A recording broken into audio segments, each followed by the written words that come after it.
Este, o cuántos son, esperamos un poquito, nada más cinco Sí, unos minutitos, ¿no? 5 minutos. Unos 5 minutitos.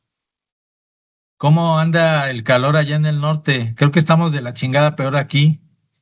No, fíjense que llovió como 1 hora y llovió fuerte, pero había hecho 3 días de tan intenso calor que yo creo que el asfalto, el concreto y todo no se alcanzó a enfriar y se levantó un bochorno, un calorón.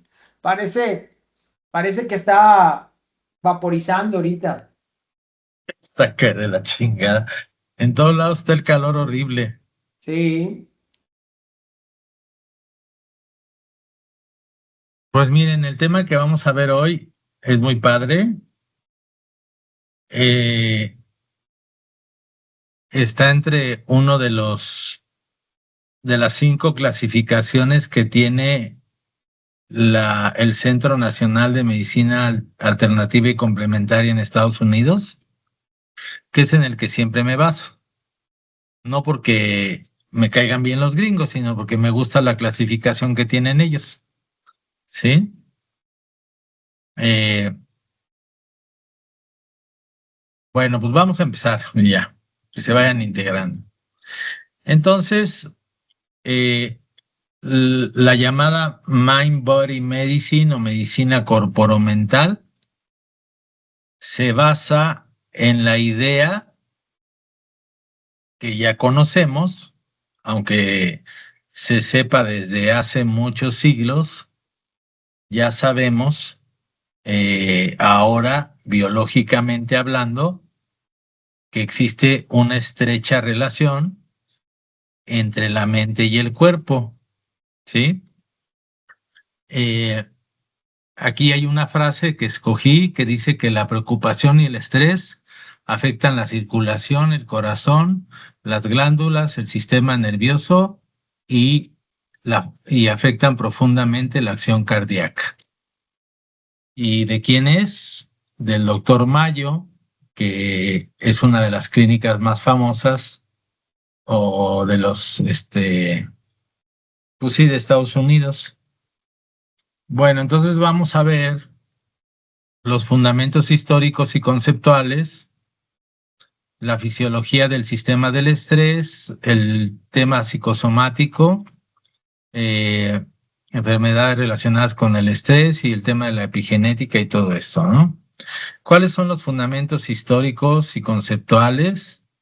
Pues los que hemos platicado de la relación entre la mente y el cuerpo, que constituye uno de los problemas fundacionales de la medicina occidental desde sus orígenes, ¿no? Acuérdense que siempre se ha debatido el tema del alma y el cuerpo, ¿no? Eh, esta tensión no es meramente filosófica, ha tenido consecuencias directamente en la enfermedad para poderla entender, diagnosticar y poder tratarla. Por ejemplo, Hipócrates, él decía que el ser humano no se puede fragmentar en partes independientes, cuerpo, entorno y vida emocional interactuaban de manera inseparable. Sin embargo, también, este, él también pensaba, ¿verdad?, que los estados anímicos eran relevantes con las condiciones sociales, el clima y el entorno. Acuérdense que Hipócrates hace la ruptura eh, en el pensamiento griego de la idea de que las enfermedades venían de los dioses. A esta etapa le llamamos naturalismo, porque es cuando los griegos dejaron de creer que los dioses eran los culpables de la enfermedad. Y a eso le llamamos el naturalismo, ¿no? Bueno, esta visión anticipaba lo que hoy conocemos y que ya tiene una forma fisiológica de poder explicar. Platón, y Aristóteles son dos figuras importantes porque Platón estableció una jerarquía entre el alma y el cuerpo. Para él, el alma era un estado superior y el cuerpo era un receptáculo, pero imperfecto. Ujú. Entonces, Platón predice lo que luego San Agustín dijo de que el cuerpo solo era mente la vasija del alma. Es decir, para Platón el cuerpo no era tan importante y era como víctima de alguna manera de los impulsos, de los instintos y todo eso. En cambio, Aristóteles propuso una visión más integradora del alma como algo que le daba forma al cuerpo vivo y era un principio organizador de las funciones vitales. Si se fijan, Aristóteles era un vitalista. Este concepto funcional anticipa los modelos contemporáneos de la mente conectada. A ver, déjenme ver qué puse aquí. Ay, no puedo jalar esta cosita. De la mente como propiedad emergente. Bueno, eso. Y luego, en la época medieval, pues la medicina conservó una visión relativamente holística del paciente. Sin embargo, pues la teología hizo esta separación corporal y espiritual, ¿no? Eh, y aquí es donde vienen los temas que yo les estaba hablando, en donde, bueno, nada más era una diapositiva, ya se las dije, porque la visión de San Agustín era de que había que mortificar al cuerpo para poderlo controlar. En cambio, Santo Tomás decía que el cuerpo, el alma era le daba forma al cuerpo, ¿sí? Eh, y luego viene el dualismo cartesiano. Acuérdense que René Descartes separa la res cogitans con la red extensa. ¿A qué se refiere? Separa la mente del soma o como le quieran llamar, el alma del soma o la mente del cuerpo, ¿sí? Esto permitió el desarrollo de una medicina mecanicista centrada solo en el cuerpo físico y material que fuera medible, ¿sí? Y tuvo consecuencias como los avances anatómicos y fisiológicos extraordinarios de su época, pero excluyó sistemáticamente la experiencia subjetiva y se hizo una medicina mecanicista y dominante. Eh, durante el siglo XVIII y XIX se habló de la lesión anatómica y del síntoma. La medicina clínica se consolidó sobre la base de la correlación entre lesión anatómica y síntoma. Entonces empezamos, es como el antecedente de la teoría de Virchow, ¿no? A ver, déjenme abrir por acá. Eh, no me vayas a regañar, por favor, Carlos. Eh, entonces, pero tuvo un logro importante porque se desarrolló la medicina científica. Acuérdense que en esta época existieron los anatomistas, ¿sí? Que hicieron disecciones y separaron el cuerpo en partes para poder entenderlo, pero también creó de alguna manera esta forma de ver al cuerpo, el mecanicismo y este, y bueno, y su límite era aquello que no podía demostrarse mediante una lesión visible, fue considerado secundario, funcional o inexistente. Es decir, para ellos lo más importante eran las lesiones que pudieran observar, ¿sí? Entonces, ¿dónde dejan ustedes lo que llamamos funcional? A ver, pónganme un ejemplo de algo funcional. que no sea anatómico. Sistema nervioso autónomo. Totalmente. Por ejemplo, tubo digestivo. Sí. La mayoría de las enfermedades de tubo digestivo son funcionales, aunque si se dejan avanzar, se convierten en anatómicas. Y acuérdense de algo, mientras permitamos que llegue a la lesión anatómica, más difícil van a ser de poderse curar. No imposible, pero hay que agarrar la enfermedad antes de que se vuelva anatómica. ¿Mm? Bueno, luego, a finales del siglo XXI y principios del XX, los clínicos se enfrentaban con mayor frecuencia a pacientes con dolor, con fatiga, con alteraciones gastrointestinales, con disnea, palpitaciones, pero sin lesión estructural identificable. Estos cuadros generaban frustración en los médicos y pacientes, poniendo en crisis el modelo biomédico clásico y evidenciando la necesidad de un nuevo marco conceptual. ¿Cuál fue el marco conceptual que pudo unir estas ideas?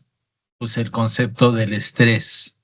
Fue el concepto integrador, que fue un puente entre la mente y la fisiología. ¿Mm?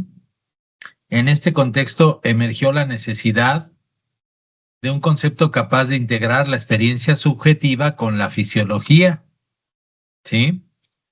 Y permitió poder entender cómo los estímulos psicológicos, inclusive sociales y ambientales, podían traducirse en respuestas biológicas medibles e inclusive reproducibles. Y tenemos a uno de los grandes, ¿verdad? Que se llamó Hans Seyle. Y la descripción del síndrome general de adaptación. Eh, Seyle observó que los organismos que se exponían a estímulos muy diversos desarrollaban un patrón fisiológico común, independientemente de la naturaleza del agente agresor. Eso es fundamental, porque no importaba cuál era el agente, ya sea físico, psicológico, inmunológico, quemadura, cirugía, enfermedad, infección, no importaba cuál fuera, siempre la respuesta es la misma, ¿sí?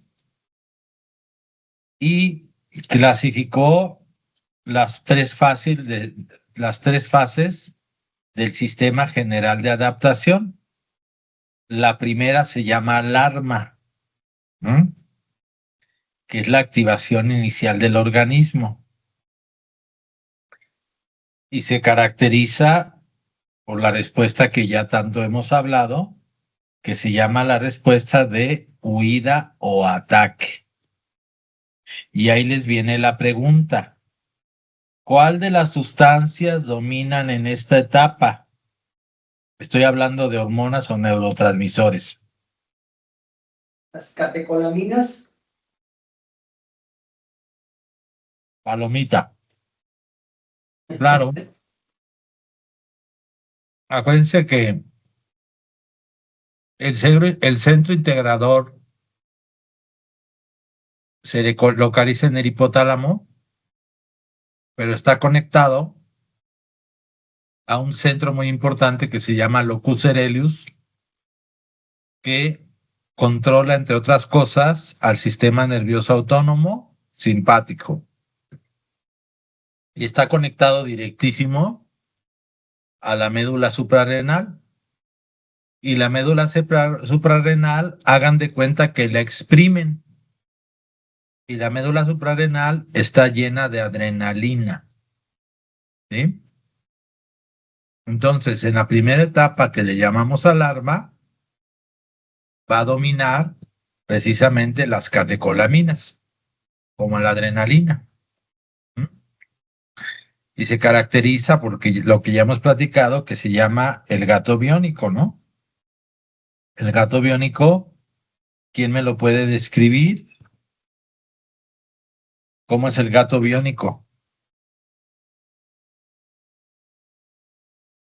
¿Qué respuestas tienen en su cuerpo? Si no saben, lo repito, ¿eh? No hay problema. Porque es súper importante para entender la fisiología. Adelante. ¿Tú ibas a hablar, Imelda? No, yo iba a decir que no sé. Fíjate bien del gato Yo biónico. también lo sé. Vamos a hablar del gato biónico desde arriba. Entonces el gato biónico lo primero que hace es dilatar las pupilas para verte mejor. ¿Mm? Luego tiene activación del sistema cardiovascular y del sistema respiratorio. ¿Para qué? Para que circule más sangre. Luego tiene vasoconstricción en los vasos del sistema digestivo y genitourinario y en la piel, pero tiene vasodilatación en, en las arterias de los músculos para poder tener fuerza. Y luego también se le dilatan los bronquios, ¿sí? Para poder respirar más y para poder gruñir, ¿vale? Entonces, y obviamente se detiene el sistema digestivo, el sistema urinario y a nivel del cerebro hay un estado mayor de atención. Además, en el cerebro, sí, adelante. ¿Dijiste algo, Carlos? No, perdón, disculpen. Además, en el cerebro ocurren ciertas actitudes en donde tu atención aumenta y además, tus sentidos se agudizan, ¿sí? Ya les dije el ejemplo de la midriasis, o sea, la dilatación de la pupila, ¿sí? Y también hay conductas que pueden ser detenerte por completo, paralizarte, huir o atacar, ¿sí? ¿Sale? Esa es la primera etapa y está dominada por el simpático. Además, en los animalitos de laboratorio se ha demostrado que hay una pérdida de la libido, ¿sí? Porque no estás ahorita en este momento interesado en eso.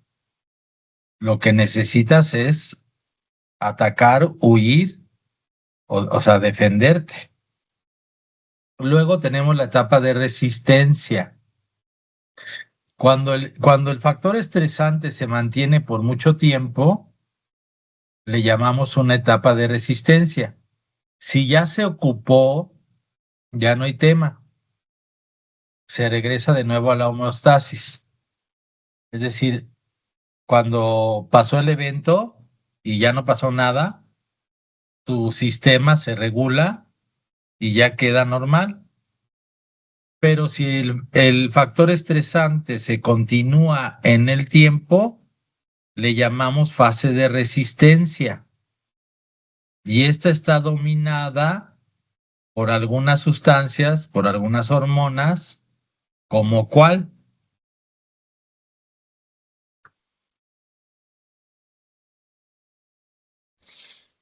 ¿Interviene la adrenalina? ya más poquito, interviene una hormona que le llaman la hormona del estrés. Se llama cortisol. Cortisol. Es correcto. Entonces, inicial es la adrenalina, como de lo de, como para irse preparando, y ya cuando no lo puedo controlar, se eleva el cortisol. Exactamente, se mantiene elevado. Y fíjate que es muy interesante porque se ha descubierto que los mecanismos de autorregulación del cortisol se pierden. Mientras mantienes el estrés sostenido, ya no se autorregula, permanece alto continuamente. Y eso causa muchos efectos deleterios en el cuerpo. Es como si te estuvieras inyectando esteroides de alguna manera, no tan dosis tan grandes, pero sí causa efectos deleterios. Acuérdate que el cortisol, entre tantas cosas que hace, una de ellas es inhibir al sistema inmune. Otra, que es muy importante, es elevar el azúcar en la sangre, ¿sí? Bueno, y luego viene la última etapa, le llamamos agotamiento. Llega un momento en que la suprarrenal, que produce cortisol, que produce adrenalina, se desgasta.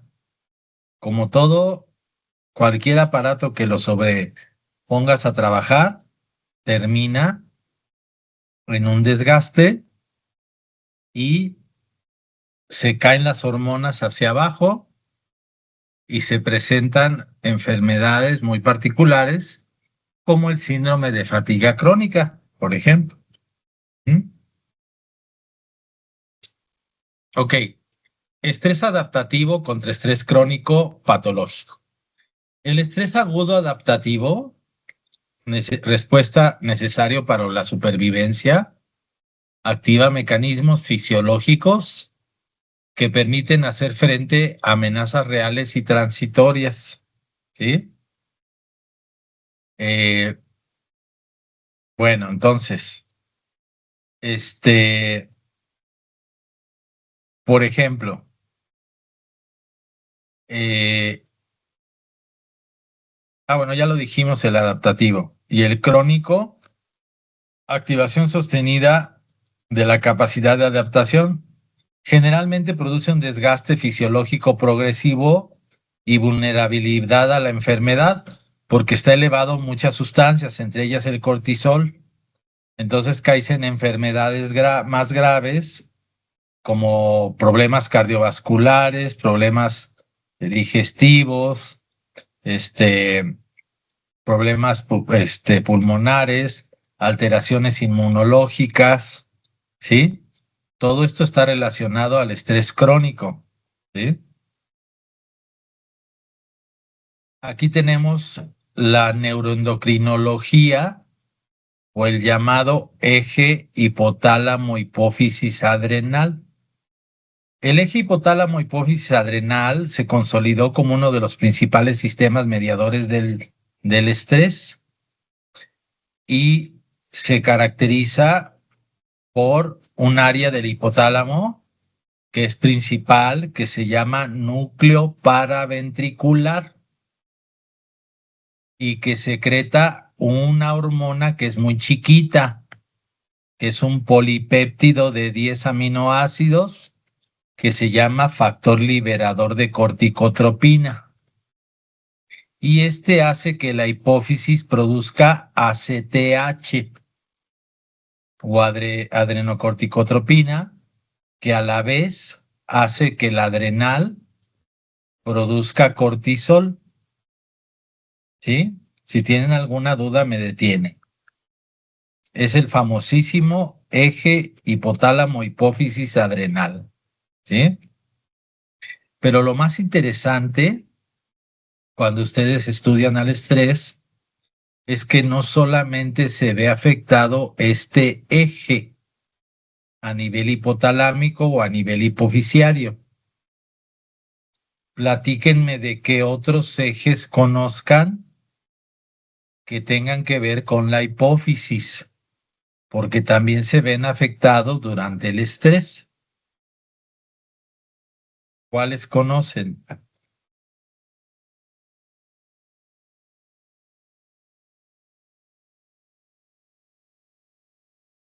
Es que si hacemos el ejercicio de pensar juntos, nos ayuda. No es por fregar, ¿eh? A ver, Aquí, la tiroides. perfecto. Ajá.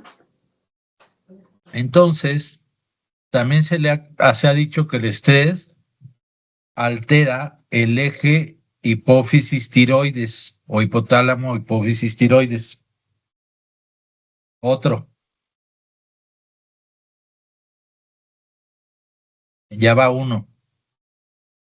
Dime otro.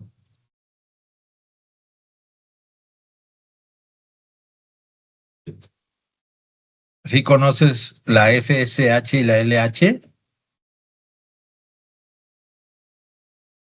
Hormona folículo estimulante y hormona luteinizante que se producen en la hipófisis. Pues se ha visto que mujeres sometidas a grandes cantidades de estrés, inclusive dejan de menstruar y tienen alteraciones a nivel de los ovarios. Ese es otro eje. Y hay otro eje muy interesante. Hay otra hormona que produce la hipófisis, que es la hormona del crecimiento. La hormona del crecimiento te ayuda, como su nombre lo dice, te ayuda a crecer. Y se ha demostrado que los niños que están en crecimiento, no importa la edad, acuérdense que el crecimiento termina en las mujeres alrededor de los 18 años y en los hombres a los 20. Pero si estás más chiquito todavía, pues más afectación vas a tener. Cuando un niño es sometido a factores estresantes, crece más chaparro. Así, eso ya ha sido demostrado. Ese es otro eje, ¿sí? Déjenme ver si me acuerdo de otro.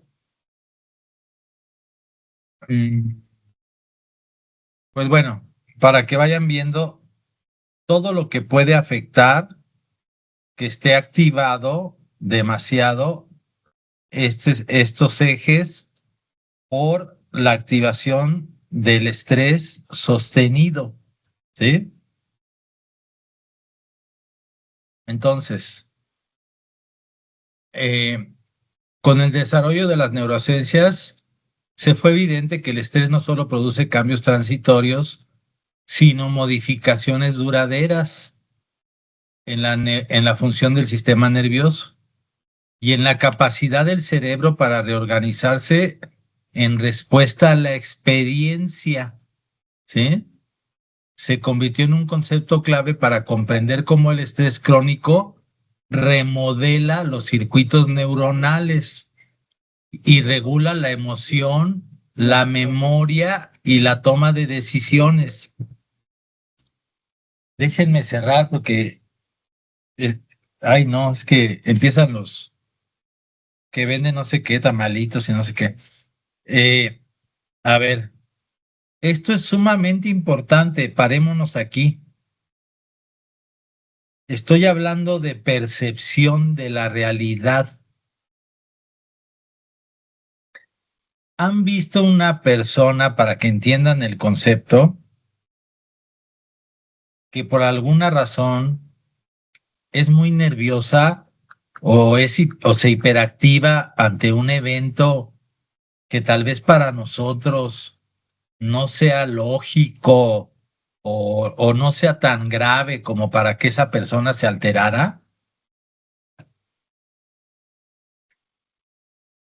Sí, la conozco. Y eso tiene que ver, en vez de que la veas feo, por favor, tenle compasión. ¿Por qué? Porque lo que te está mostrando es que sus maneras de pensar y reaccionar, sus maneras de interpretar la vida, fueron cambiando con el crecimiento debido al estrés que sufrió en el desarrollo. Yo me acuerdo mucho de una tía que por todo se ponía nerviosa, ¿no? Y bueno, pues era la hermana de mi padre y tenía que ver con que pues mi abuelo se murió a los 35 años y todos ellos se tuvieron que poner a trabajar desde niños, ¿no? Y estamos hablando de una época de México muy complicada. Pero bueno, eh, el otro día hice una cosa muy curiosa. El domingo llevé a mis hijos al cine, allá a Plaza Universidad. Entonces, pedimos comida china, ¿no? Y ahora piensan que todos somos gringos. No sé si se han dado cuenta de eso. Te sirven cantidades industriales. Pues ni siquiera que mis hijos tragaban o tragan, o no sé cómo llamarle, como pelones de hospicio, no pudimos. Entonces comentaron lo siguiente, dijeron, no, pues hay que guardarlo en una bolsa y lo metemos al cine y luego ya lo llevamos. Pero yo le dije, bueno, siempre que hacemos eso termina echándose a perder en el refrigerador. Vamos a hacer un experimento. Entonces lo saqué. ¿Alguien conoce Plaza Universidad para que se ubique? Sí, maestro. Por donde está el McDonald's, donde antes era estacionamiento, ahí estaba mi secundaria, el Instituto México. Ahí salimos y lo primero que nos encontramos fue un señor que vendía chicles y que nadie le compraba. Entonces le regalamos un paquete de comida y nos puso una cara de qué pedo, así como que estos güeyes, ¿qué onda, no? O sea, pero el más significativo, nos dimos la vuelta hasta Popocatépetl con Universidad y había uno de esos chavos que limpian los parabrisas. ¿Qué es lo que más reciben siempre esas personas? ¿Caricias o madrazos? Malas caras. Ok. Entonces le dije a uno de mis hijos, a ver, dale un paquete de comida. Y el cuate se nos quedó viendo así como, a ver, casi, casi como, ¿de qué universo estamos hablando? O sea, se quedó todo sacado de onda. No sé si me explique. ¿Eh? Su interpretación de la realidad no, no cabía con que de repente le dieran un paquete así grandote de comida china, ¿sí? Cuando normalmente todo el mundo lo maltrata, ¿sí? Y así, y luego ya le dimos el restante a los organilleros y ya nos metimos, ¿no? Pero pues yo lo hice como experiencia para mis hijos, ¿no? Y para que vieran cómo reacciona la gente que normalmente está acostumbrada a ser maltratada, ¿no? Desgraciadamente no encontramos, yo pensaba buscar unos indigentes, pero no había en el camino. Bueno, entonces quiero que entiendan que la gente se acostumbra a percibir el mundo, sobre todo cuando vivió estrés en la infancia, de una manera especial, ¿sí? Y difícilmente la vas a cambiar. Es como, ¿qué pasa con los niños de la calle cuando los tratan de meter a un sistema de orfanato? ¿Qué conocen de eso?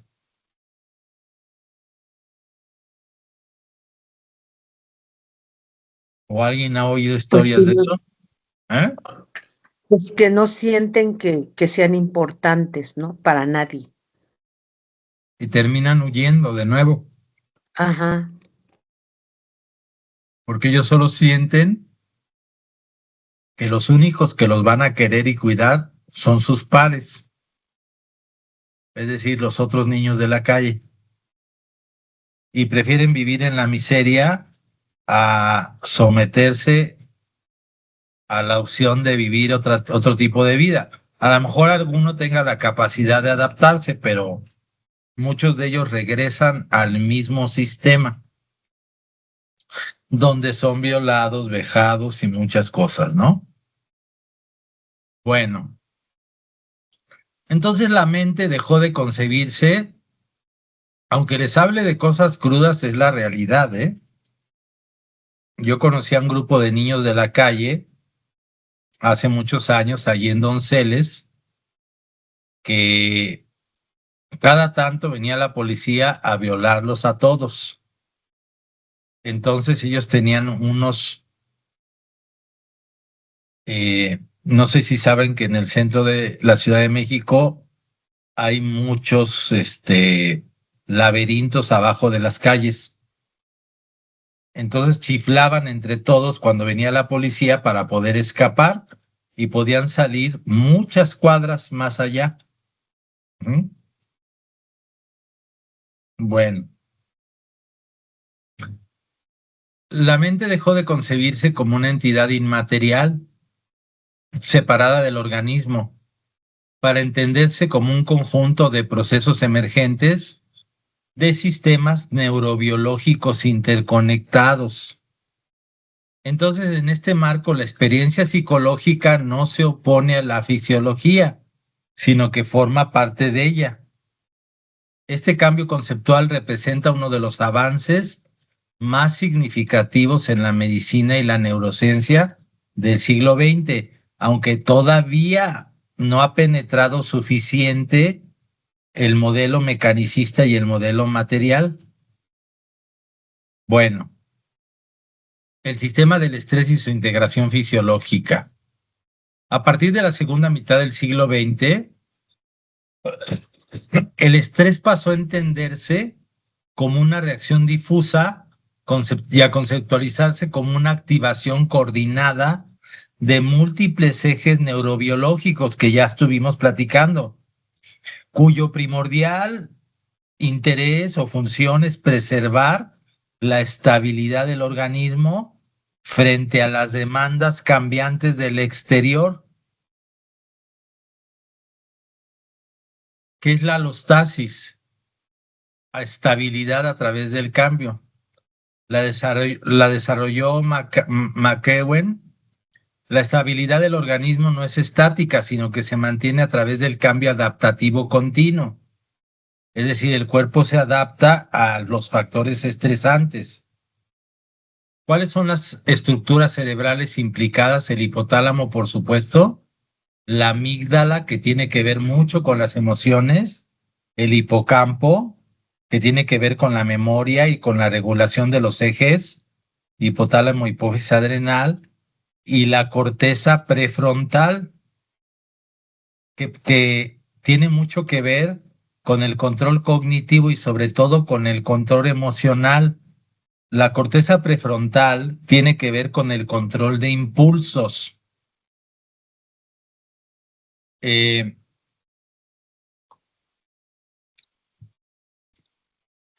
¿Han visto, no sé si les tocó a ustedes en la infancia o en la adolescencia, ver personajes que buscaban pelearse por cualquier cosa?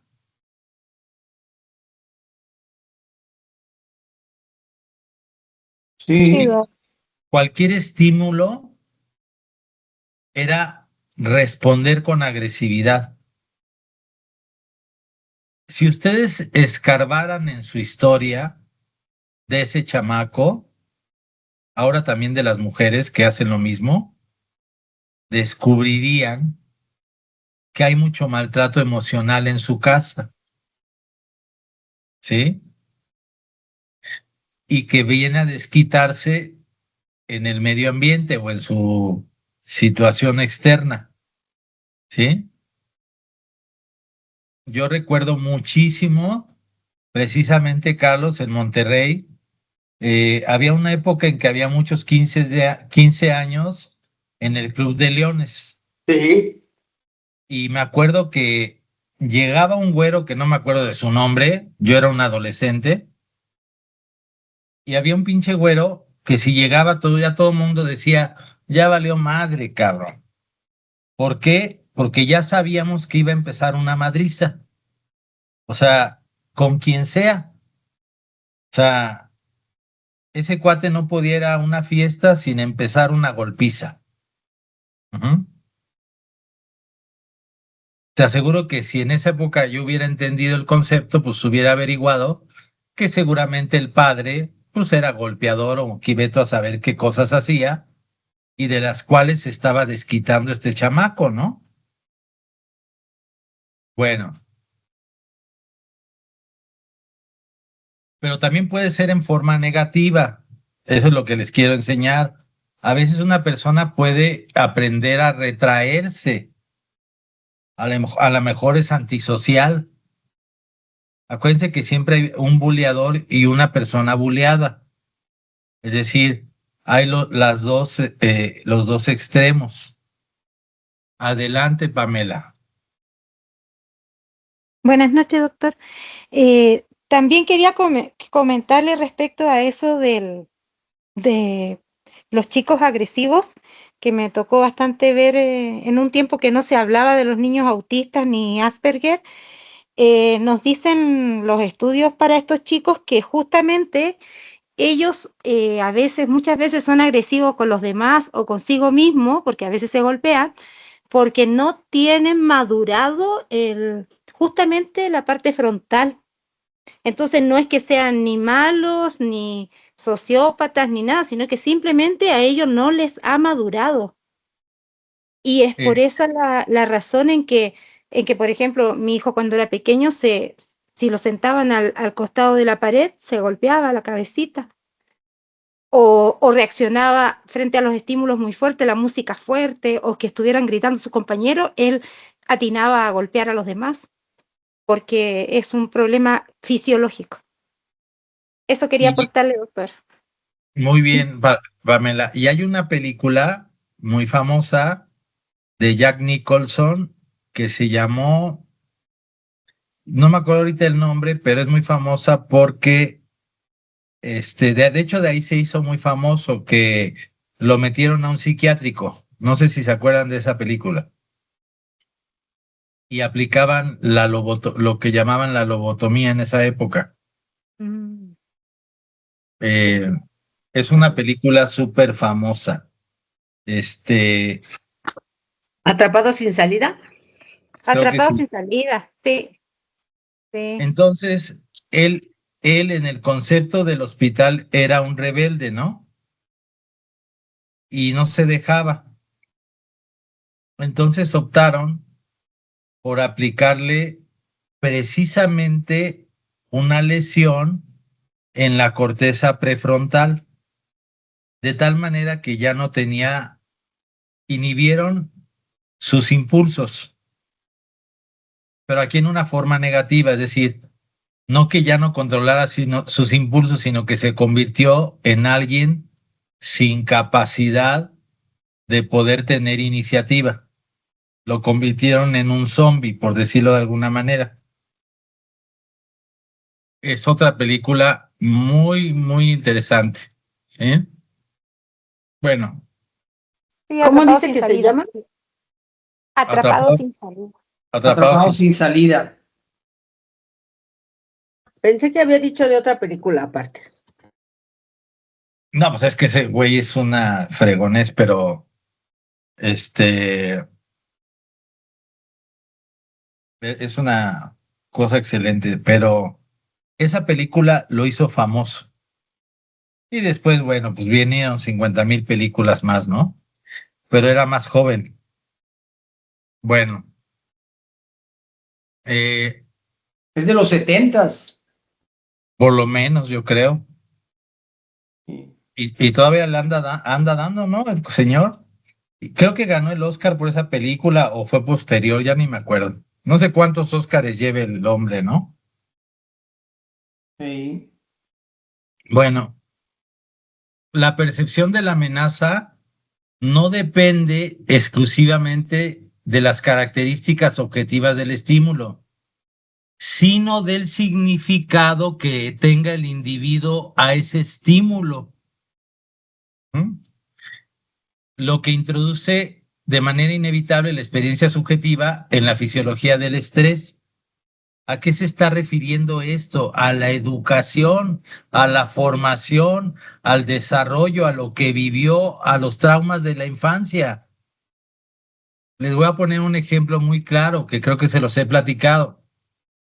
Yo me doy cuenta de inmediato cuando me acerco a una chamaca que ha sido violada, pero de inmediato.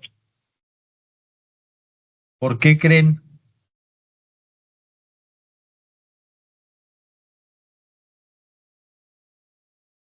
porque no se deja examinar, ni tocar la cabeza, se hace Desde hacia el atrás. desde el momento en que me acerco, hay una postura de rechazo, ¿sí? Obviamente por mi edad tengo una figura de papá, ¿no? Entonces, yo me acerco y se siente el rechazo. Y yo digo, esta fue abusada sexualmente. Y normalmente le mando a una mujer para que platique con ella, ¿no? Y pues casi la mayoría de las veces le atino. Es una respuesta instintiva que tiene hacia los señores y te habla de su vida, ¿no? ¿Sí? Es un ejemplo exagerado de algo que tienen que entender, o sea, la percepción de la realidad es diferente en cada uno de nosotros y fue aprendido durante el desarrollo y con los factores estresantes que vivimos.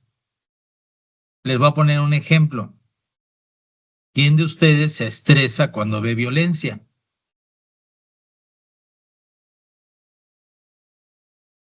Yo creo que todos. No igual, Yo sí, Yo yo sí. sí. Yo también. no a igual grado, ¿eh? No a igual grado, pero por ejemplo, yo cuando voy a ver una película en la noche, yo le digo a mi esposa, que sea una comedia, le digo, para relajarnos y dormir. Si es una película de mucha acción y mucha violencia, yo me quedo así bien, bien tenso. Y tiene que ver con tu vida, ¿estás de acuerdo o no? Estoy de acuerdo. En cambio, a mí me pasa al revés. Este, a mí me gustan las películas de violencia para relajarme, pero bueno, estoy bien psicópata, ¿no? Bueno, el sistema nervioso integra información sensorial, cognitiva, emocional para evaluar cada persona diferente estímulos potencialmente amenazantes. Esta integración explica por qué dos individuos pueden responder de manera radicalmente distinta ante el mismo factor estresante. Les platico una experiencia bien chistosa de mi hijo. Hagan de cuenta que tiene un grupo de amigos de toda la vida y uno de ellos es súper tranquilo, pero súper tranquilo, es como el más tranquilo de todos. Pues se estacionaron en la noche en un lugar y sale un vato con una pistola, borracho, y les corta cartucho. Todos se esconden atrás del carro y no van a creer, pero la reacción de este chavo fue confrontarlo, pero de una manera verbal. Es como que lo trataba de hacer entender. Pero ¿por qué nos estás asustando? ¿Por qué estás haciendo esto? ¿Qué te hicimos nosotros? ¿Qué hemos hecho para que te enojes? Yo creo que se sacó tanto de onda el güey de lo que le estaba diciendo que no hizo nada, ¿no? Luego se dio cuenta y luego lo jalaron, ¿no? Y ya se subieron al carro y se fueron. Pero siempre o sea, nunca hemos entendido por qué él en particular reaccionó así cuando es el más tranquilo de todos, ¿no? Bueno, entonces el sistema nervioso autónomo en la respuesta al estrés tiene una activación del simpático, libera adrenalina, noradrenalina, incrementa la frecuencia cardíaca, la presión arterial, la disponibilidad de glucosa y en condiciones normales debería de ser cesada terminando la amenaza, pero cuando ya es crónica ya no se logra inhibir y continúa todo el tiempo activada. ¿Mm?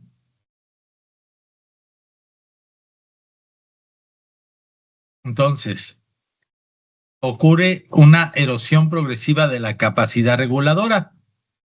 Esta carga estresante alostática es el coste o costo fisiológico acumulado de la adaptación al estrés crónico.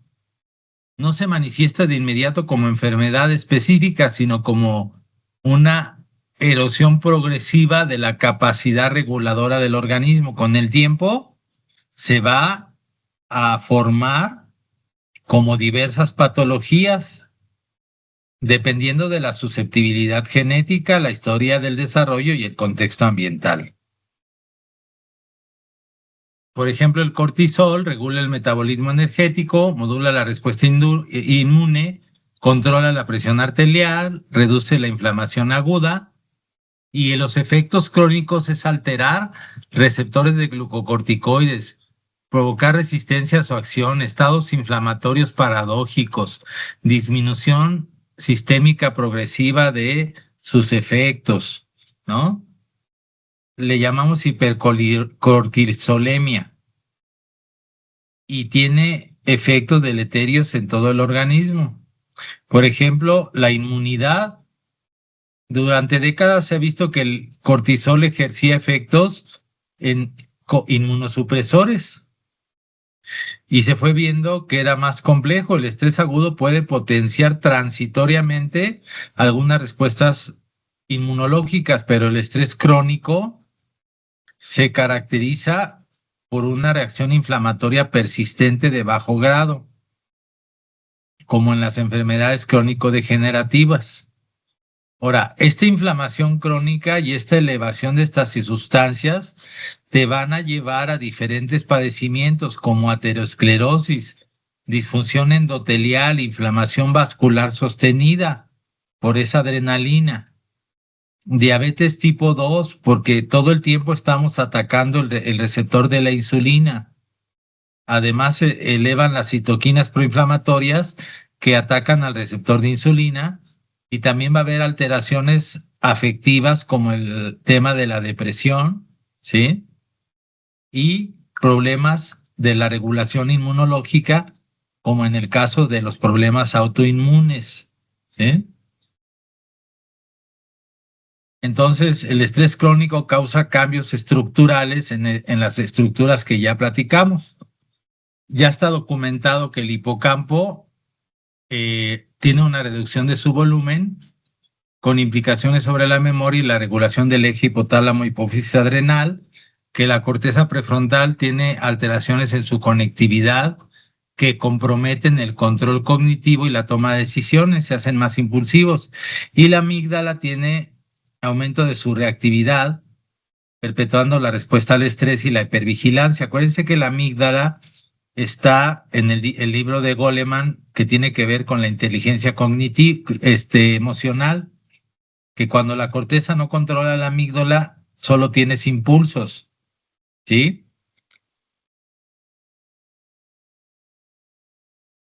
El cerebro no es una estructura fija, sino un órgano dinámico que se adapta continuamente a las demandas del entorno. Entonces, esta neuroplasticidad mal adaptativa aumenta la vulnerabilidad tanto a trastornos físicos como mentales, creando circuitos de retroalimentación que perpetúan la respuesta al estrés más allá del estímulo original. Por eso luego les digo que vivimos en un tiempo al revés, porque reinterpretamos nuestra vida continuamente con el tema que vivimos en el pasado. Y hay marcadores fisiológicos claves como pues, la disminución en la variabilidad de la frecuencia cardíaca, ¿sí? Asociado al estrés crónico, depresión y mayor riesgo cardiovascular. Este hallazgo ilustra estados emocionales persistentes que alteran de alguna manera la experiencia psicológica con la biología medible. El estrés y metabolismo y síndrome metabólico. El estrés crónico favorece la resistencia a la insulina, la acumulación de grasa visceral y alteraciones del perfil lipídico. ¿De qué les estoy hablando? Del síndrome metabólico. La movilización de la glucosa y ácidos grasos esenciales en amenazas agudas se vuelve perjudicial cuando el estrés es sostenido. ¿Mm? Y cambian tus conductas alimentarias. De hecho, es muy característico la alimentación por el estrés, en donde la gente llega a la casa y se da un atracón, ¿sí? Para descargar de alguna manera el estrés de la vida diaria. ¿Eh? Y la variabilidad del individuo, pues claro, tiene que ver con factores genéticos, epigenéticos, que es la expresión genética, y con el desarrollo temprano en su vida, ¿no? Eso ya lo describió Freud claramente, ¿no? Entonces, aparece la psicosomática, ¿sí? Con incorporación del estrés al razonamiento médico, permitiendo replantearse el concepto de enfermedad psicosomática, en donde la mente puede producir enfermedades, ¿sí? Y buscando modelos en donde las emociones produjeran daños a órganos concretos, ¿sí? En la perspectiva contemporánea no existe enfermedad puramente psicosomática, es multifactorial, ¿sí? Pero la psicología juega un papel importante en las enfermedades, ¿sí? Por ejemplo, es muy características enfermedades que tienen que ver con estos factores como el síndrome de intestino irritable, la fibromialgia, ¿m? La cefalea tensional, ¿sí? Y el síndrome de fatiga crónica. Algunos autores dicen que la fibromialgia y la fatiga crónica representan la misma cara de una moneda de la misma enfermedad. Una se manifiesta por fatiga o lo que más tiene es fatiga y la otra lo que más tiene es dolor. ¿Mm? Acuérdense que la fibromialgia tiene que ver con el estrés crónico y con un mecanismo que tenemos de defendernos apretando nuestros músculos como mecanismo de defensa, como si fuera nuestra coraza. Y bueno, alteraciones a nivel de la percepción del dolor.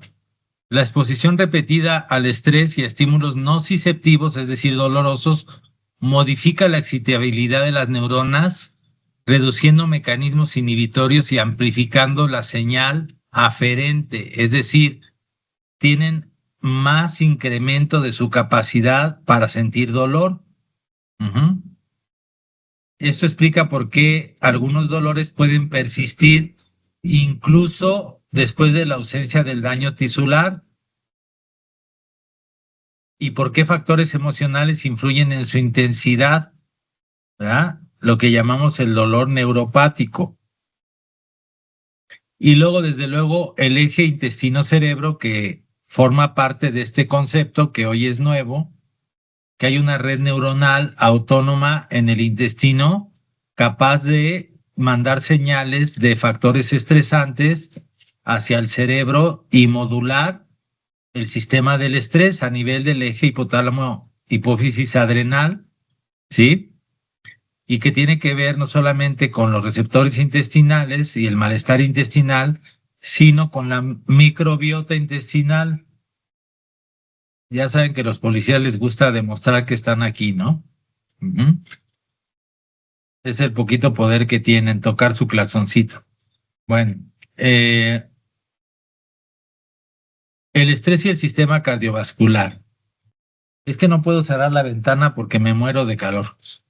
Estrés y sistema cardiovascular, factores psicológicos, hostilidad crónica, depresión, ansiedad persistente, que se ha asociado a mayor incidencia de enfermedad coronaria, ¿sí?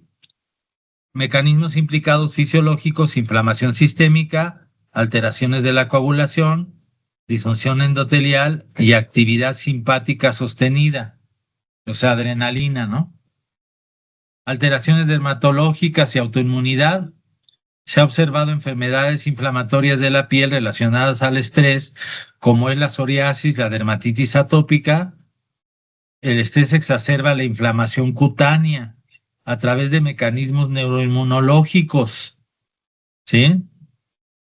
Enfermedades autoinmunes. El estrés también puede actuar para desencadenar brotes o modular el curso clínico de las enfermedades autoinmunes, ¿sí? Depresión y ansiedad, integración mente-cuerpo. La depresión y los trastornos de ansiedad ilustran de manera contundente la integración mente-cuerpo, porque la disfunción del eje del estrés y la inflamación de bajo grado y las alteraciones neuroplásticas observadas en estos trastornos muestran que su base es tan biológica como la de cualquier enfermedad somática. Esta constatación cuestiona la validez de la separación tajante que existía entre enfermedades mentales y enfermedades físicas. Normalmente las personas que están sometidas al estrés y desarrollan ansiedad o depresión tienen asociadas enfermedades psicosomáticas como es el síndrome de intestino irritable, la gastritis y problemas articulares, inclusive autoinmunes.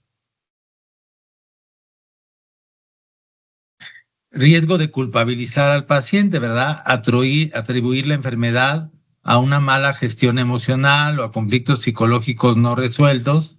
Un enfoque científicamente responsable sería reconocer la influencia del estrés sin convertirlo en un juicio moral en donde enjuiciemos a la persona, ¿verdad? Como loca, como hiperreactiva, etcétera, porque entonces no entenderíamos realmente el origen del problema que tiene, ¿no? Ujú. Entonces, el modelo biopsicosocial contemporáneo dice que el estrés opera como un modulador que inclina la balanza hacia la salud o la enfermedad, pero nunca como una causa única ni suficiente. Esta perspectiva, propuesta por Engel, permite integrar no solamente la experiencia subjetiva, sino también eh, superar el reduccionismo biomédico y el psicológico. ¿A qué se refiere esto? Que piensa unir el aspecto fisiológico, físico, con el aspecto mental. ¿Cuáles son las enfermedades relacionadas al sistema del estrés? Hablar de las enfermedades relacionadas con el estrés, pues no es postular una categoría diagnóstica independiente, sino reconocer que hay algunas enfermedades que sí se le han relacionado a aspectos alterados del sistema del estrés, ¿sí? Por ejemplo, enfermedad coronaria, exposición prolongada al estrés laboral se ha demostrado que afecta aislamiento social y depresión, incrementan la incidencia del infarto al miocardio o le dan un peor pronóstico. ¿Cuáles son los mecanismos? Activación simpática, disfunción endotelial, hipercoagulabilidad, ya lo vimos, hipertensión arterial. Aunque ya sabemos que su etiología es multifactorial, ¿sí? El tener el sistema simpático todo el tiempo activado va a ir provocando una disminución de VFC, es volumen, disminución de la frecuencia del volumen de expulsión. Me imagino que es la reducción de la variabilidad de la frecuencia cardíaca, que es un indicador de predominio simpático que se asocia con un mayor riesgo cardiovascular. El síndrome metabólico. La activación crónica del eje hipotálamo hipófisis adrenal favorece el aumento de alteraciones hormonales con aumento de del cortisol, resistencia a la insulina, acumulación de grasa, vinculado al desarrollo del síndrome metabólico y la diabetes, particularmente en contextos de estrés psicosocial prolongado. Estrés e inmunidad, susceptibilidad infecciosa. Mayor susceptibilidad a infecciones. El estrés crónico reduce la deficiencia de la respuesta inmune frente a agentes infecciosos. Reactivación de virus latentes. Esto es bien interesante porque la gente estresada se le reactiva el herpes zóster, por ejemplo, ¿no? Respuesta disminuida a las vacunas. Individuos bajo estrés prolongado tienen una menor respuesta inmunológica a la vacunación. Y qué padre que tiene esta referencia. Si quieren conocer autores del sistema del estrés, estudien a estos que les estoy señalando aquí. Son de los más famosos junto con este, es un griego que se llama Courrousos. Pero estos cuates han hecho miles de artículos científicos. Trastornos gastrointestinales. Las alteraciones del estrés explican alteraciones de la motilidad, hipersensibilidad visceral, como tienen los pacientes con síndrome de intestino irritable, cambios en la permeabilidad intestinal, ¿sí? Aún pueden persistir sin ausencia de daño estructural. Y ahora con el tema del intestino-cerebro, pues mucho más. Otro de los factores que se afecta de forma importante es el sueño relacionado con el estrés y es un ciclo, por eso está este dibujito así, porque es como si fuera un ciclo vicioso en donde el estrés altera el sueño aumenta la inflamación y la disfunción metabólica, que a su vez va a alterar más al sueño y la enfermedad crónica. Es como si fuera un ciclo continuo que nos cuesta trabajo romper. La fibromialgia y el dolor crónico también relacionado al estrés, ¿no? Ya hablamos de esto, ¿no? ¿Sí se acuerdan cuando hablamos del cangrejo y o del artrópodo que tiene su cubierta, ¿no? Y que nosotros nos defendemos a través de la contracción muscular? Es la manera en que el cuerpo se defiende ante el factor estresante, ya sea imaginario o real, ¿sí? Y un punto de debate interesantísimo que yo les recomiendo mucho que busquen artículos, porque hay miles, pero miles de artículos que han demostrado que los factores emocionales también tienen un papel en el cáncer, ¿sí? Según esto, la evidencia, los autores de la medicina oncológica dicen que no la hay, pero hay cientos de artículos que lo demuestran, que existe un tema en el cáncer relacionado a las emociones. Entonces aquí tienen cómo el estrés crónico pues va a disregular todo y tiene que ver con enfermedades cardiovasculares, síndrome metabólico, trastornos funcionales, alteraciones inmunes, trastornos del sueño, dolor crónico, depresión, ansiedad, enfermedades autoinmunes. ¿Mm? Entonces tenemos que abandonar las explicaciones monocausales, ¿verdad? Ahora las enfermedades, y ese es uno de los graves errores de la medicina convencional, el buscar factores causales, cuando la mayoría de las enfermedades crónico-degenerativas o crónicas son multifactoriales. ¿Mm? Genética y epigenética.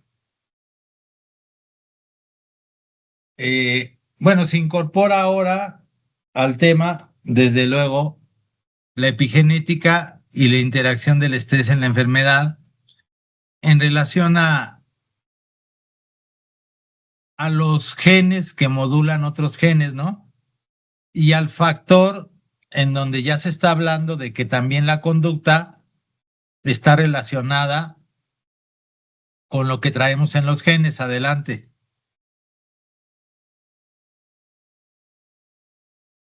Vas a hablar, Antonia. Sí, maestro, buenas noches. Oiga, yo le quería comentar algo referente a lo del estrés. Adelante. Yo, viví una situación muy estresante con mi hijo y eso me provocó que me salieran, mezquinos, ¿sí? Ay, no Ajá. puedo abrir la cámara, A ver, no puedo eso abrir sí. la cámara.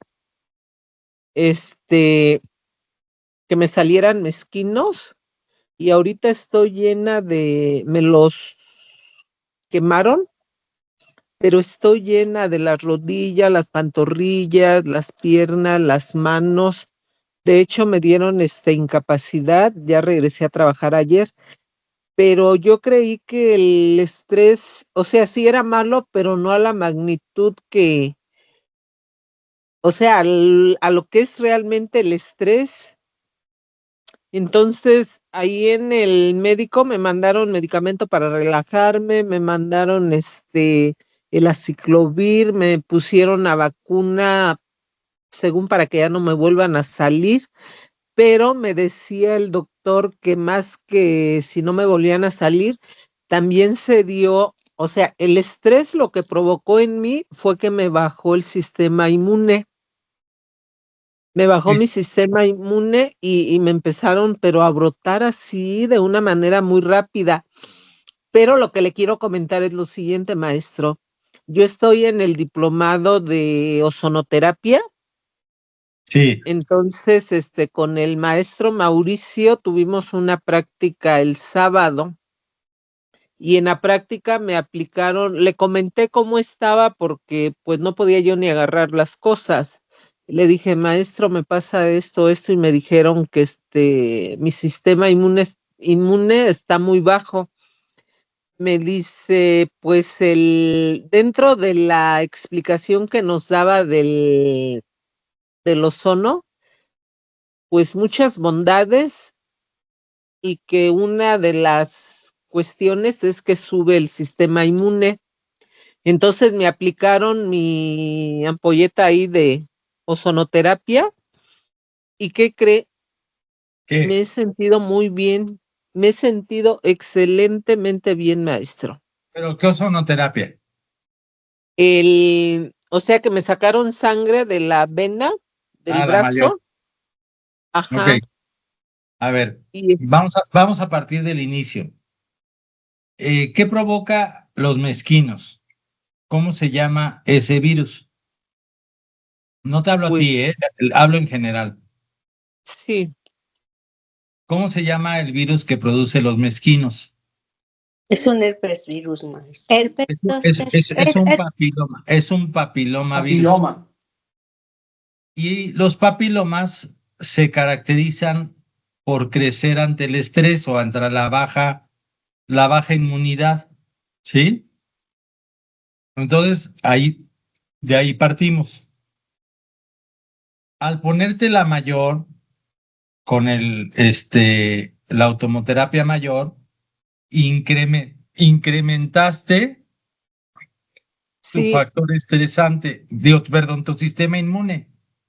Y al hacerlo, dominaste más fácilmente, porque acuérdate que la ozonoterapia mayor se considera un adaptógeno. Un adaptógeno es ajá, un mecanismo que te ayuda a lidiar más adecuadamente con el estrés. Entre otras cosas, aumenta tu sistema inmune. Por eso es que disminuyeron esos mezquinos, ¿vale? ajá, pues yo no sé qué me pasó, pero yo me he sentido muy bien, bien, bien que me he sentido. Y también me he sentido que ando haciendo promoción acá y ya tengo a 2 personas que quieren que les apliquen esta terapia. Perfecto. Miren esto. Los genes confieren susceptibilidad, mas no determinan. ¿Sí?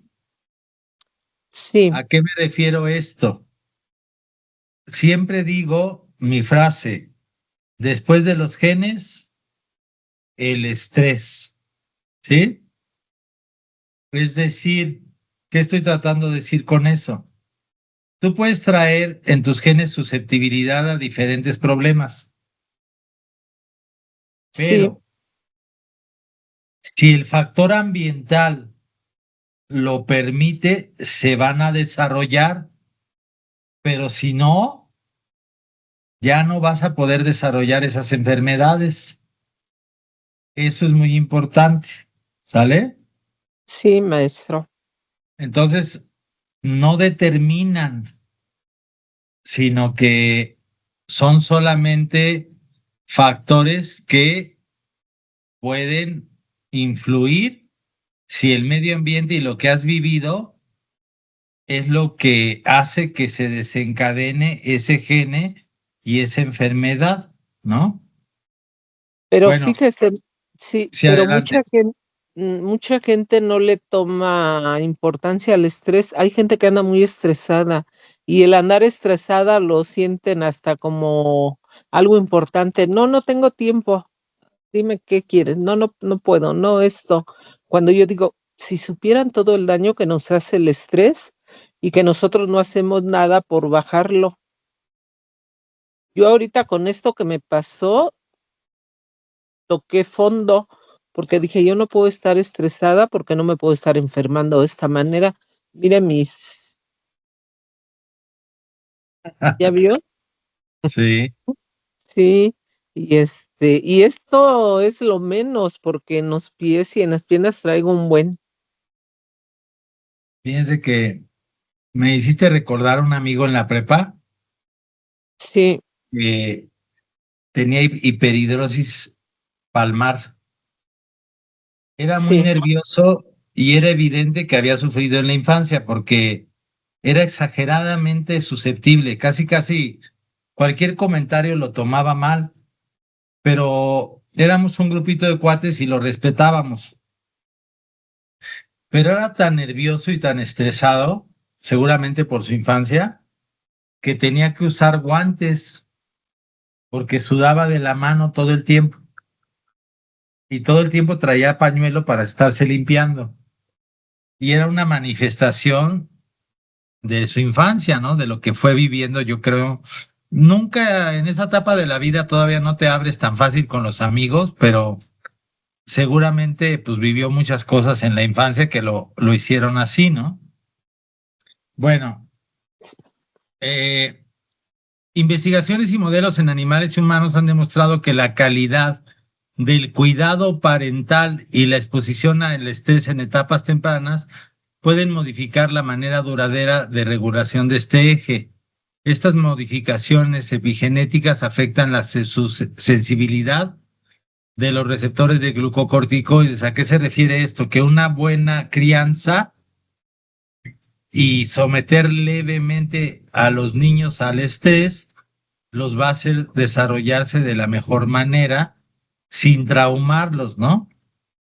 Eh, en cambio, dice, las experiencias adversas en la infancia, dice aquí, demostraron una relación dosis-respuesta entre adversidad temprana e incidencia de enfermedades cardiovasculares, mentales, psiquiátricas y autoinmunes en la adultez.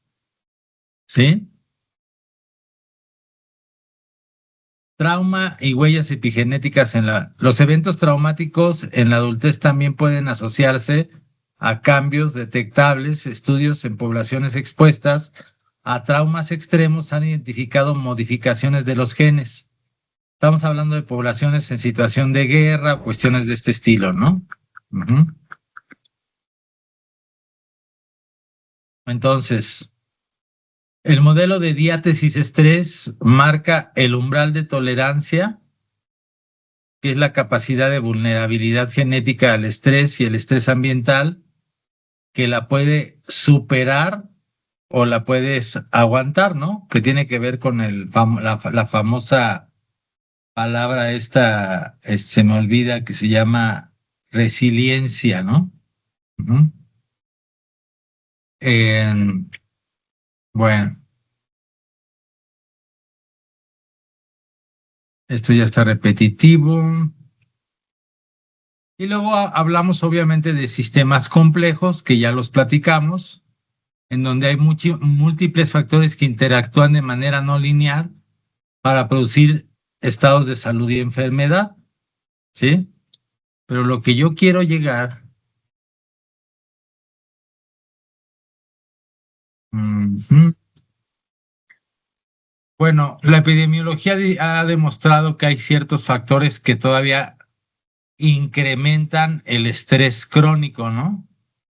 Que son los determinantes sociales del estrés, este, que tienen que ver, desde luego, con la inseguridad económica, que es un estrés crónico totalmente demostrado. La precariedad laboral genera activación sostenida del sistema del estrés. La discriminación, que por cierto ya soy indígena, ya tengo mi registro de indígena, y del norte, amigo, ¿eh? Ahorita en serio, ya tengo mi Oiga, registro, y ya tengo mi registro, y es aceptado por el Estado mexicano, ¿eh? ok, ¿qué ventajas tiene actualmente? Digo, saliéndome un poquito del tema, ¿qué ventajas tiene actualmente obtener ese título o esa distinción con respecto a cómo se mueve ahora el gobierno y los progresistas y todo eso? Todo, todo, porque si hay algo que se protege ahorita son los tratados internacionales y la Constitución protegen a los indígenas. Entonces, cuando me ataque la COFEPRIS, voy a decir que soy indígena y que está vulnerando mis derechos de indígena. ¿Eh? Buena, está buena esa. Sí, ya tengo mi registro. Ahí después se los enseño. ¿Eh? ¿Y cómo lo obtuvo, maestro? Felicidades, Porque felicidades, doctor. Tuvo que aprender náhuatl y tuvo que aprender totonaca. hay una doctora en Derecho que es indígena en Veracruz, Ajá. que es la única que le ha ganado al Estado mexicano para ser capaz de expedir legalmente certificados de ser indígena. ¿Ah, sí? Así es. ¿Y en qué consiste el certificado, maestro? Pues tienes que dar varios datos, tienes que demostrar eh, labor social, más o menos a qué etnia puedes haber pertenecido por tus ancestros. Tienes que buscar, por ejemplo, nosotros que vivimos en ciudades, el jefe de manzana o la delegación, la alcaldía, el municipio que te expida una constancia de labor social, básicamente, y documentos como el acta de nacimiento, el CURP y así. ¿Ah? Y ahí después lo platicamos o les hago una plática para ver quién quiere ese tema, ¿no? Muy bien, perfecto. Luego el estrés laboral, eh, pues está tremendo porque, pues en muchos escenarios es tremendo, ¿no? Ustedes saben que hay países en donde el estrés laboral te lleva inclusive hasta el suicidio, ¿no? Hablamos de países como Japón, ¿no? O cosas de ese estilo, donde la presión laboral es tremendísima, ¿no? Ujú. Y es causante de enfermedades y todo. La desigualdad social, más que demostrado que es causante de enfermedades, ¿verdad? Y es muy sencillo porque cuando solo puedes perseguir la chuleta todo el día, pues no tienes, o sea, si te ves en la pirámide de Maslow, ¿dónde estás? Estás hasta abajo, estás en la sobrevivencia nada más. Y además acuérdate que el que es más pobre es el más humillado, el más despreciado, el más discriminado y el más maltratado, ¿no? Desde luego estas personas desarrollan mucho más rápido enfermedades y mueren más jóvenes. Y muy en particular algunos, sobre todo los más alienados, como en el caso de los niños de la calle, terminan con los vicios, terminan con adicciones y su vida termina muy tempranamente. ¿Mm? La discriminación como un estresor persistente por motivos étnicos, por orientación sexual, ¿sí? Eh, Por ser migrante. por ser migrante, Pi, pi, pi, pi, pi, pi. pero tú eres blanca, o Ah, sea, le va peor a los negritos y más a nosotros.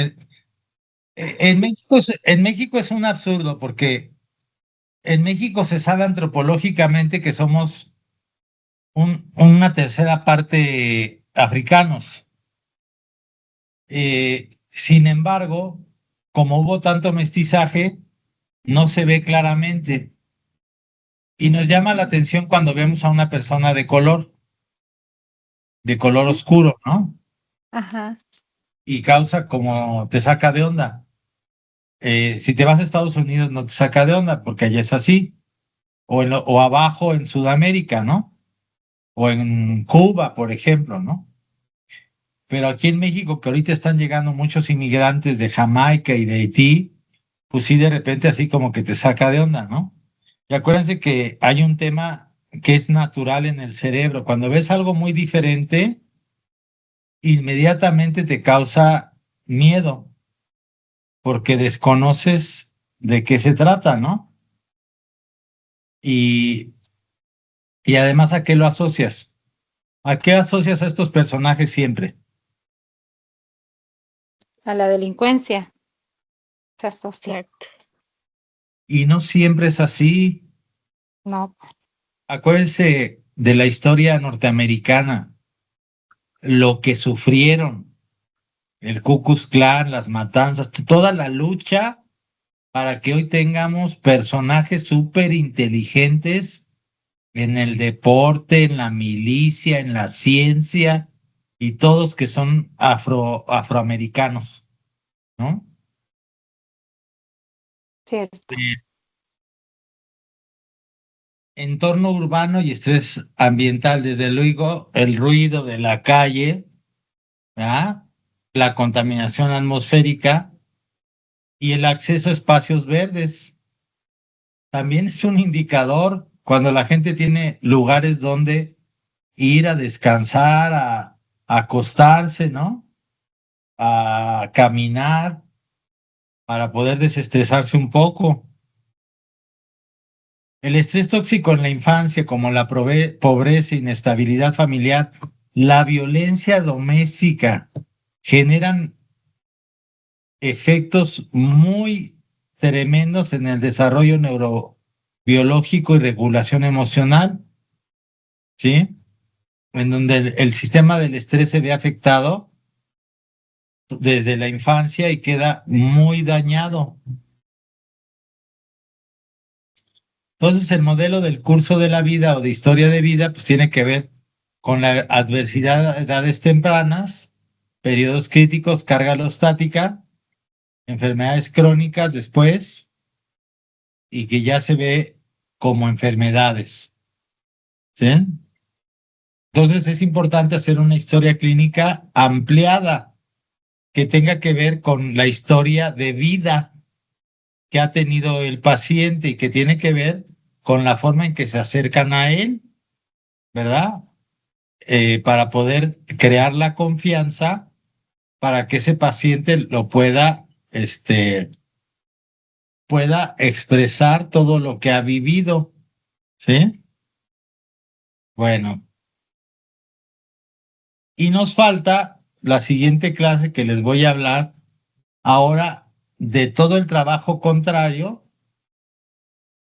O sea, lo siguiente que vamos a platicar en la siguiente clase es todo lo contrario.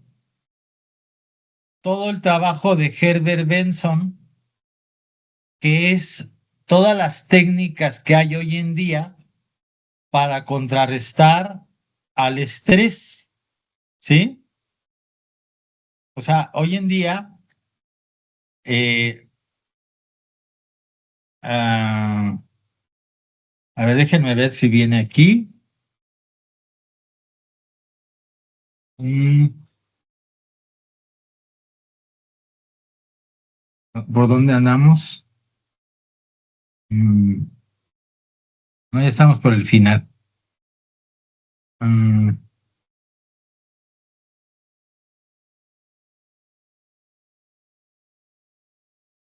siguen viendo la pantalla, ¿verdad? Sí. Sí. Lo que vamos a ver la siguiente clase es todo el desarrollo contrario, que así como Seil fue el gran autor del descubrimiento que después obviamente se amplió para poder entender cómo el estrés causaba enfermedades y deleterio o afectaciones en la salud, ahora viene la escuela contraria. La escuela contraria la desarrolla un cardiólogo norteamericano llamado Herbert Benson, que crea un montón de técnicas basadas al principio en sus observaciones de los yogis indios, en donde ellos podían a través de la meditación bajar su frecuencia cardíaca, bajar su presión arterial, y él lo lleva al aspecto científico y crea un montón de técnicas y de modelos, inclusive utilizando aparatos para poder aprender a controlar el estrés, ¿sí? Eh, que sería lo contrario, en vez de hiperactivar, ¿sí? Tu sistema del estrés, que se caracteriza por activación del simpático, lo que vamos a hacer ahora es Activar ver el parasimpático. exactamente todas las técnicas para activar el parasimpático y contrarrestar los efectos del estrés que vivimos en la vida diaria, ¿sí? Y obviamente pues tiene límites porque el estrés no lo explica todo, porque las enfermedades son multicausales, desde luego, pero tiene factores importantísimos, ¿verdad? Eh, que tenemos que tomar en cuenta, ¿verdad? Ujú. Y nos lleva a la conclusión de una medicina más precisa, más ética y más humana para poder entender al paciente, no solamente como la persona que se nos está presentando enfrente, sino una persona que tiene toda una historia de vida que lo ha condicionado a reaccionar de la manera en que está reaccionando. Y no solamente a eso, sino a ver al mundo de una manera diferente. O sea, a ver al mundo desde su perspectiva de vida, ¿sí? Por lo que ha vivido. Y muchas veces eso ocurre hasta en las relaciones entre hermanos, entre hijos y papás, tan así que más va a suceder a nivel social, porque muchas veces no entendemos, ¿no? Simplemente somos de diferente edad y todos los hermanos vivimos un evento traumático y cada quien tiene una percepción diferente de lo que pasó. Entonces tenemos que entender que cada persona es individual, que cada persona percibe los eventos de la vida de manera individual, ¿sí? Los interpreta diferente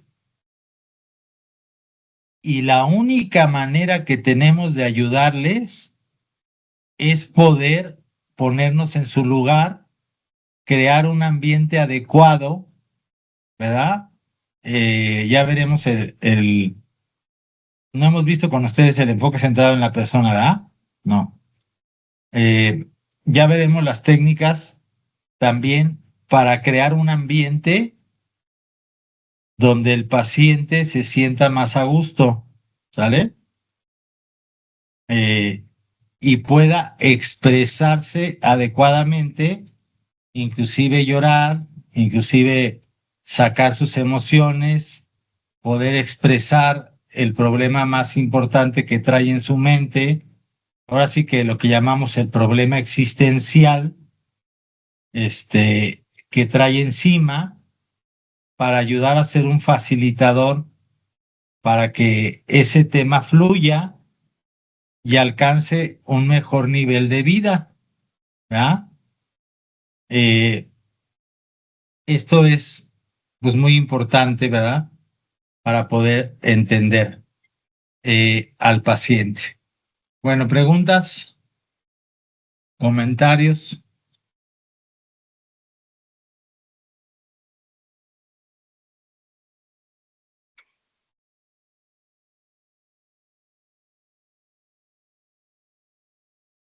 ¿Alguien que quiera platicar algún caso?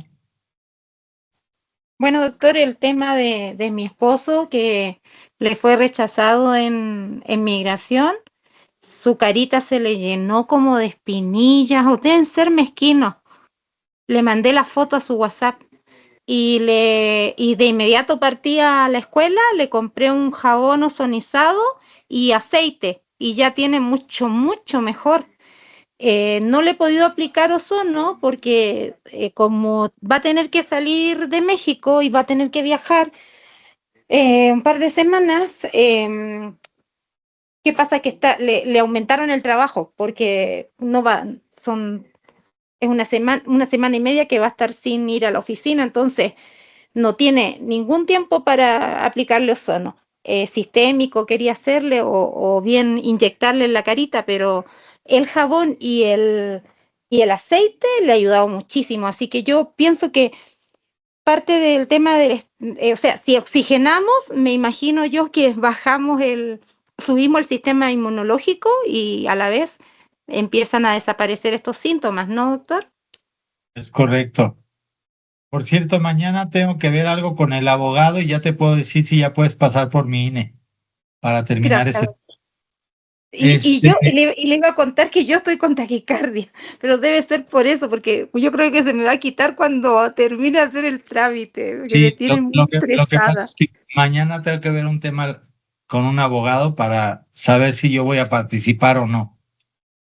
Adelante, Brenda. Muchas gracias, doctor.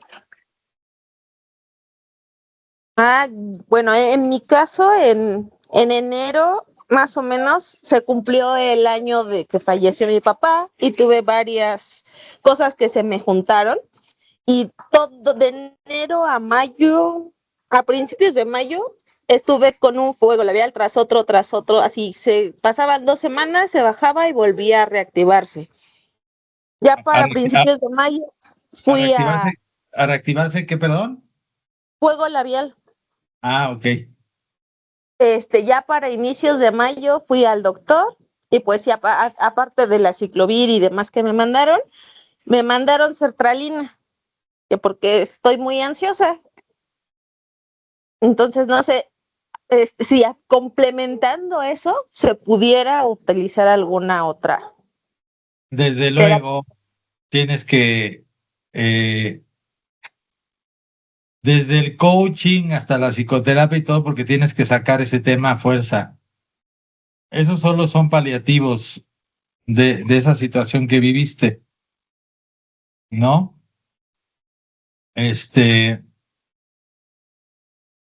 ¿Alguien más? Pues yo, Gracias. yo estuve sometida a mucho estrés en un trabajo de la comunidad en la que estoy y estaba participando en un comité de un camino, pero la gente se puso tan agresiva conmigo y es algo que yo no había experimentado tan severo. y me estresé tanto que de un momento a otro me puse negra. Y soy morena, pero pues me puse súper negra y se me activó el vitiligo. Y desde que me pusieron desde que empecé los cursos de sueroterapia y ozonoterapia que me han estado dando tratamiento, pues ya cambió mucho mi piel y mi estado de ánimo. Sí, me puse muy mal, estuve a punto de un coma tiroideo y hice síndrome de Hashimoto. Y con esto realmente, y aparte de todo el trauma que me causó este trabajo y de que nos enseñaron a trabajar y ser muy responsables. Yo quería terminar muy bien y sí lo logré. Y aparte mujer en una comunidad, dirigida por hombres, eh, pues sí está muy estresada y luego mi papá partió y todavía eso fue más fuerte. Y bueno, pues he estado trabajando mucho en mí. Ahorita ya hablo mejor porque estaba muy mal. No podía ni recordar ni mi nombre ni las palabras. Y sí, realmente fue un estrés muy, muy severo. Y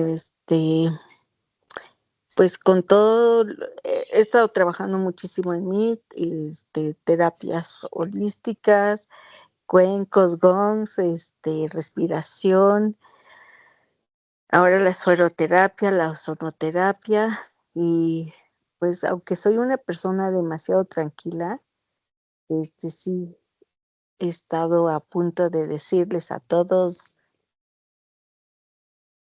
váyanse al carambas porque me estresan demasiado y pues bueno, seguir trabajando en uno, siempre. Muchas gracias por tu experiencia. Adelante, Antonia. Maestro, yo le quiero preguntar algo. Escuchando a la compañera que dice que le dieron el aciclovir, yo ahorita con la bajada de mi sistema inmune estuve yendo al médico porque yo inicié con aftas en la boca. Entonces, me diagnosticaron por ahí que tenía el hongo Candida albicans. Ah, Tengo dos preguntas. ¿El Candida albicans da por el estrés o por qué ¿cuál? da? Una. El- Otra. ¿Mande? la cándida es es un hongo, Una levadura. una levadura que tenemos normalmente todos en el cuerpo. Y efectivamente, cuando tu sistema inmune baja, ella empieza a crecer. Entonces hay dos maneras, o la atacas directo con antifúngicos, o lo que haces es elevar tu sistema inmune para que lo domine. ¿Sí me Porque explicó? sí, porque a mí me dieron mucho tiempo la ciclovir, pero ¿qué cree que no A me ver, ayudó? Es que quiero, el aciclovir es un antiviral, así es. no es un antifúngico. Quiero intervenir aquí, doctor. Adelante, Carlos. Miren, compañero, estaba escuchando.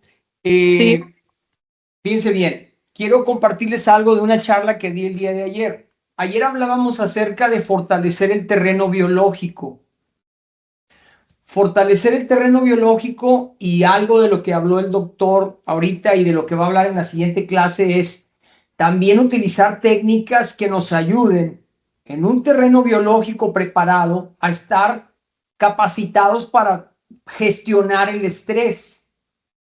Ahora, el consumo exagerado de azúcares, refrescos, galletas, pan, tortillas, mermeladas, jaleas, lo que sea, deprime el sistema inmunológico y entonces es un factor que puede hacer que proliferen, por ejemplo, las levaduras, la candidiasis, que se multipliquen parásitos y otras formas de microorganismos que en condiciones normales en nuestro cuerpo están bajo control.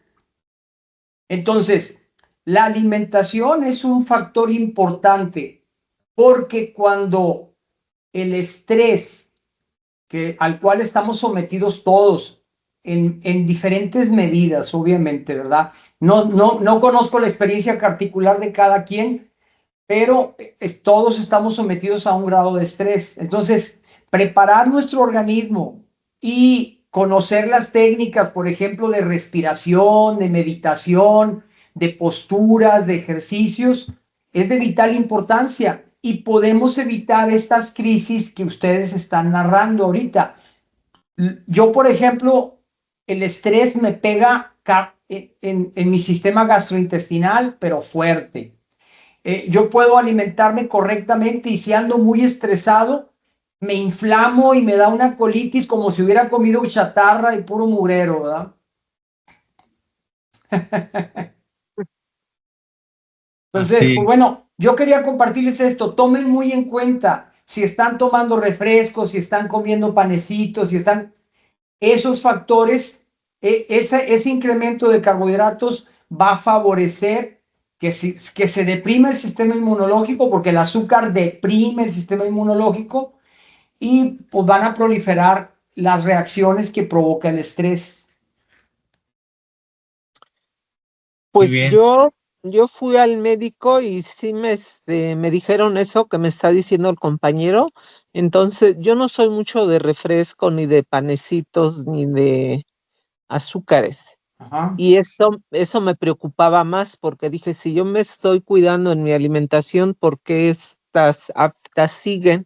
Ahorita ya se está espaciando mucho. Yo quiero pensar que ahora que ya empezaron con lo de el ozono, que me Ajá. siga poniendo las dosis. Espero que se me vaya porque me sentí muy bien, o sea, me siento muy bien y eso pues yo creo que anima a cualquiera. Claro, Es porque maravilloso. el ozono es un agente oxidante y junto con la sangre actúa de una manera maravillosa en el organismo. De hecho, puede contrarrestar el estrés físico y el estrés a nivel celular, ¿verdad? Así Pues es. yo ando muy emocionada con la terapia de ozonoterapia y que no Qué padre. o sea, no he conocido lo que es la sueroterapia, pero me imagino que es algo muy bueno porque son minerales, me explicaba un compañerito ahí en escuela, que son minerales que se le aplican a la solución del suero, ¿no? Así es. Entonces, Son pues, minerales, son vitaminas, son ajá, antioxidantes, son sí, también Es sustancias, biológico. sí, que pueden hacer reaccionar tu organismo también. pues yo no conocí estas terapias como tal, había oído, pero ahorita que ya me estoy involucrando, pues ando como niña con juguete nuevo porque me siento muy bien, me siento excelentemente bien. Qué bueno. Muy Gracias, bien. maestro. Doctor, Gracias, falta compañero. hacer el documental. Falta hacer el documental, doctor, de Sí, casos exitosos sobre el ozonoterapia. así es. Bueno, pues nos vemos la próxima semana. Que pasen buena noche. Buenas noches, Sí, doctor, que esté maestro, muy bien. Buenas gracias. noches. Doctor, Buenas noches, Contéstenme. doctor. Buenas noches. No, Buenas doctor, noches, Buenas compañeros. noches. espérense, déjenme parar la grabación y detener y les